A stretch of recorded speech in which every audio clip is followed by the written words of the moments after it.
તો સુરતમાં કોમર્શિયલ ગરબાઓની ભારે રમઝટ બોલાવવામાં આવી રહી છે ત્યારે ગૃહ રાજ્યમંત્રી હર્ષ સંઘવી ગરબા સ્થળની મુલાકાતે પહોંચ્યા હતા।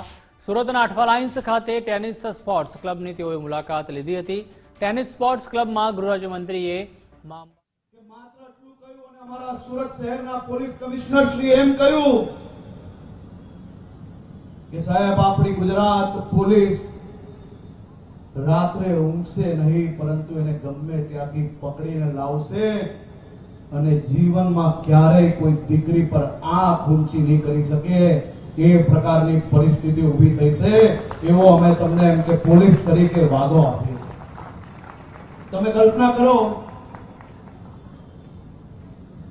કે ગરબા આપણી પાસે રાજનીતિ માટે અનેક વિષયો હોય છે પરંતુ માં અંબાના નવરાત્રીમાં મોડે સુધી ગરબા રમવું એ આપણો હક નથી।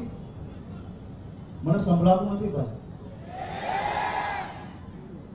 ગરબા રમાડવાનો વિચાર કરીને મહેનત કરીને અમે અને અમારા આખો પોલીસ પરિવાર તમારા માટે મોડી રાત સુધી જાગવાનો પ્રયત્ન કરીએ। શું કઈ ખોટું છે ભાઈ? જેને સંભળાવવું જોઈએ એને સંભળાશે નહીં, પછી મને નહીં કહેતા તમે।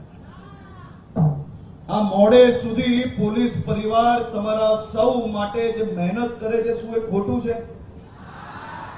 શું એની ઉપર કોઈ બી રાજનીતિ હોવી જોઈએ? ચાલે આવું? તો બસ આપ સૌનો ખૂબ ખૂબ આભાર। ગરબા રમો, આનંદથી રમો।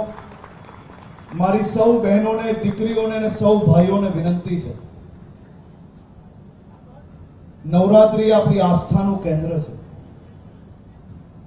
નવરાત્રીના તહેવારો પર અને નવરાત્રીના પર્વમાં મા અંબાની ભક્તિમાં જ્યારે આપણે સૌ લોકો રંગાઈ જતા હોઈએ ત્યારે આપણા પર્વને કોઈ બદનામ કરે એવું કામ નહીં કરતા। તમે તમારા માતા પિતા બધા જ તમારી ઉપર વિશ્વાસ રાખીને તમને સૌને છૂટ આપે છે।